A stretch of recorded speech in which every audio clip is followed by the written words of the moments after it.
شاكور الذي سيقربنا وإياكم مستمعينا الكرام من الأغنية الوطنية تاريخ وأمجاد.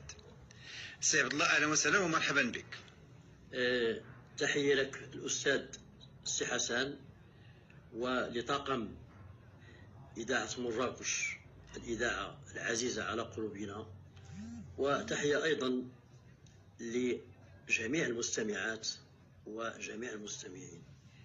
ونحن نعيش هذه الأجواء الاحتفائية تخليدا لذكرى غالية على قلوب جميع المغاربة، ذكرى عيد العرش المجيد، عيد الأعياد. كما نعلم أستاذ سي حسن، فالأغنية هي صنف إبداعي له عدة مقومات، عناصره الكلمة زجل أو شعر، الألحان، الموسيقى، والأداء. وهذه الأغنية يمكن تقسيم الأغنية بنظري إلى 3 أصناف. هناك الأغنية العاطفية، الأغنية الدينية، والأغنية الوطنية. بالنسبة للأغنية الوطنية هي منتوج فني إبداعي له نفس المقومات، لكن يتميز بالموضوع أو بالكلمات. موضوع دائما هو الوطن ورموزه والمحطات البارزة في تاريخ أي شعب.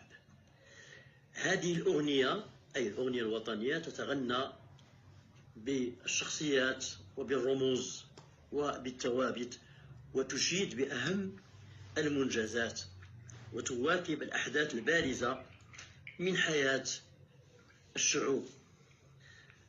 أهمية الأغنية الوطنية تكمن في كونها تبث الحماس وتشحن بالطاريات الوطنية وتزرع قيم الاعتزاز بالانتماء والتشبث بثوابت الأمة.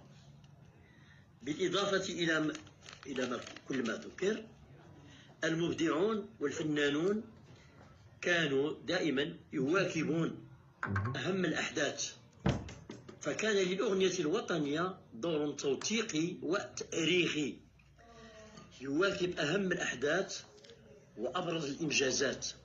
فقد كانت الأغنية حاضرة إبان مرحلة الاستعمار، وأرخت لهذه المرحلة العصيبة التي عاشها المغرب تحت نير عهد الحماية.